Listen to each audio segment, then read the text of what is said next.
Welcome to Vintage Firearms with LT Arms. The name Weatherby conjures images of racy wooden stocks dressed in shiny urethane finish, cradling highly polished rifles shooting fast proprietary cartridges. As the adverts say, nothing shoots flatter, hits harder, or is more accurate. In this episode, we explore the guns of Roy Weatherby. The old saying, necessity is the mother of invention, has never been truer than in the story of Roy Weatherby. On a Utah hunting trip in 1942, he wounded a buck. After unsuccessfully following the blood trail until dark, he felt deep sadness at the deer's likely lingering death and that trying for another deer wasn't exactly good conservation. He began to think about getting a bullet to travel fast enough that it might disintegrate in the animal's body and that the shock would cause instant death even if it was hit in a non-vital area. Additionally, higher velocities meant flatter trajectories and reduced flight time, which would reduce the effects of range estimation errors and wind deflection. He became convinced that high velocity was the answer to humane, clean kills for big game hunters. The key to speeding up bullets and achieving his desired results lay in larger powder charges. To get more case capacity to contain more powder, he needed to straighten out the case walls and sharpen the case shoulder. A good candidate for his experiment was the existing high-velocity king of the day, the Winchester 220 Swift. He had a machinist make up some chamber reamers from his drawings, decreasing case taper and putting on a 40-degree shoulder. He then reamed out a Swift chambered barrel, loaded factory Swift ammo in it, and fire-formed his first experimental cartridge. This is essentially the same thing P.O. Ackley was doing in his improved cartridges of the same era. The result gave Weatherby a few hundred feet per second increased velocity as he'd theorized, and he christened his new cartridge the 220 Weatherby Rocket. While it worked, it was well known at this point that the 224 bore could not efficiently burn more powder than a Swift case contained, so his gains were not vast. Examining a Holland & Holland Super 30 cartridge, he figured it afforded enough case material to help him work up something better. Introduced in 1925, the Super 30 case is long with a gentle taper and shoulder. Incidentally, this long taper is why H&H added the belt. With barely any shoulder upon which to headspace the cartridge, the belt was added for positive headspacing. The belt is not for strength as many shooters think, but I digress. Weatherby shortened the case, straightened the walls, sharpened the shoulder, necked it to 228, and made up another set of reamers. The results were enlightening. That extra bit of bore size made for more efficient powder burn. While these velocity advances were being realized, Weatherby knew that the limitation of those 22 bore sizes would never help him achieve the larger calibers and speed needed for big game. Working again with the same case, now renamed the 300 H&H Magnum, he began trying larger diameter bullets, 257, 277, and 308. Experimentation continued through 1943 and 1944. Weatherby's day job was as an insurance salesman for Auto Club of Southern California, a position he'd held for 8 years. He was consistently their highest producer and enjoyed a good salary for the time. His ballistics experiments were his hobby, though also a consuming passion.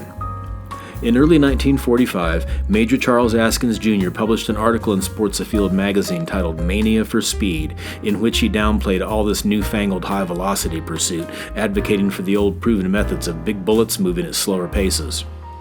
Weatherby read the piece and immediately fired off a letter to the editor rebutting Askins's claims, detailing how his experiments were proving that higher velocity was indeed a path to cleaner kills. Many Sports Afield readers agreed and were soon contacting Weatherby to have a rifle built around his experimental high-speed cartridges. This response convinced Weatherby to consider entering the firearms business full-time. Soon the orders were coming in so fast he had to work nights and weekends in his garage with a friend to fill them. One of the most popular cartridges of the day was the 270 Winchester. It had been around for 20 years, and the widely read cheerleading of Jack O'Connor in Outdoor Life magazine certainly added to its public profile.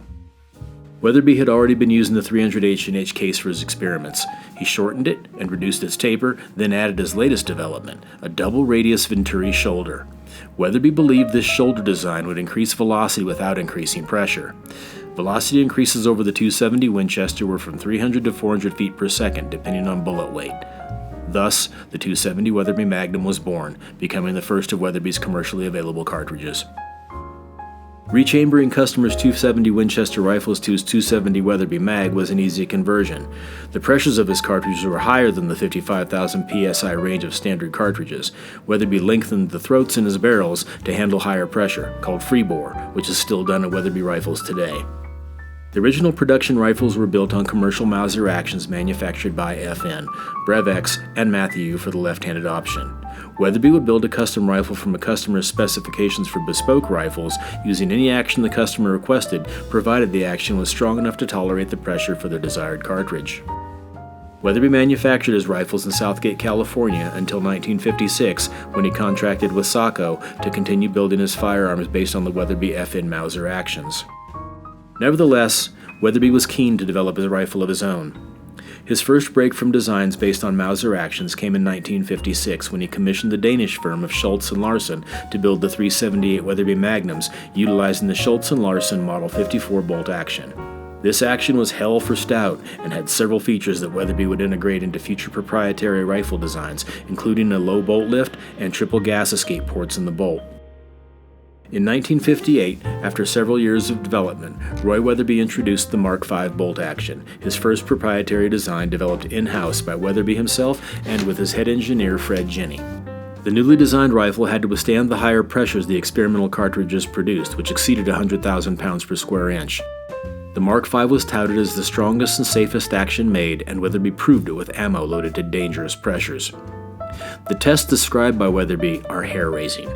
He would take a loose 220 grain 30 caliber bullet, stick it in the barrel, chamber a 300 Weatherby mag cartridge behind it, and touch it off. The action and barrel would hold, and both bullets would exit the bore. The bolt could be lifted by hand, and absolutely no damage was done to the rifle. The primer was pierced, though there was no gas flow back into the bolt mechanism. The gases escaped through the ports in the bolt, safely away from the shooter.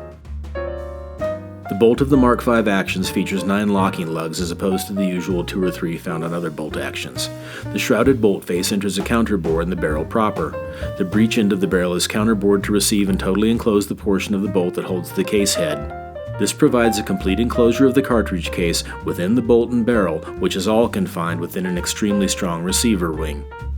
As Weatherby said, such safety and strength in rifle action is nothing less than revolutionary. Weatherby stocks in wood have always been spectacular visually. Walnut, maple, myrtle, mesquite, and other fine woods were used. Many styles of inlays and ornamentation could be custom ordered.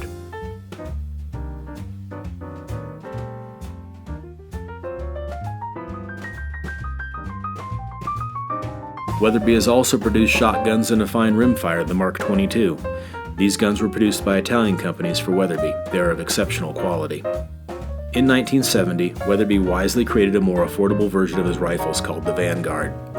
They were manufactured by Howa and still are today. The Mark V action was scaled down and utilized for the Varmint Master line in the 1960s. The bolt features a 6-lug design instead of 9. This action is still utilized today in Weatherby rifles chambered for non-Weatherby cartridges. That same action was also used in the Weatherby Mark V silhouette pistol. Yes, for a brief moment, Weatherby made handguns. These single-shot bolt-action pistols were designed for silhouette competition shooting and were chambered in .22-250 Remington and .308 Winchester. Just 200 were made because Howa in Japan cannot legally manufacture handguns. There are just 50 in .22-250 and 150 in .308 in the world. They occasionally surface at auction. When Weatherby opened his first store in Southgate, California, his proximity to Hollywood resulted in him soon becoming rifle maker to the stars. Weatherby wisely leveraged this affiliation to broader appeal. Heck, if John Wayne has a Weatherby, I want one too.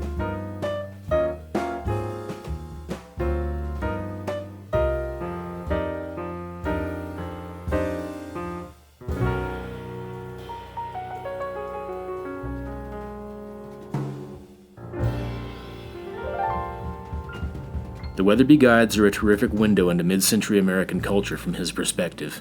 Many of the essays identify with all of the technological advances being made, the space age, and the flair and panache of the era. Weatherby rifles of that era definitely carry this flavor. Weatherby was a fixture at the NRA shows each year, and he was friendly with such firearms notables as Elmer Keith and Jack O'Connor. Though no proponent of high velocity, unless a big bullet was involved, Elmer Keith was particularly fond of the .340 and .378 Weatherby Magnums. Keith and R.W. Thompson used the massive .378 case to neck down and make the .338-378 KT Wildcat that led to today's .338-378 Weatherby Magnum. As famed Field and Stream editor and big game hunter Warren Page said in the late 50s, Drop the name Roy Weatherby into shooting talk around the New Stanley Bar in Nairobi or at the monthly meeting of the East Bingville Gun Club, and you'll get much the same result, a step up in decibels. Everybody will get into the act, loudly voicing opinions about the man and his rifles. You've probably developed strong feelings pro or con as to his ideas on sporter design and cartridge ballistics. The reason is very simple. Whatever Roy Weatherby is or ain't, he's a real individualist. Weatherby has never lacked for detractors. Naysayers will claim the rifles are too racy in design and too overbore, with too expensive ammo. They'll say Roy was a marketer more than a rifleman. Hogwash. His velocity theories, once considered outlandish, have been proven. His stock design is arguably the most blatantly copied in modern rifle making, and the design actually makes the sharp recoiling Weatherby calibers much easier to manage. That Weatherby added so much embellishment of shape and so many options for inlays and other flashiness is a product of his time. Cadillac cars had fins, and Weatherby rifles did too. Innovation, performance, and quality. It was a magical time in the American century.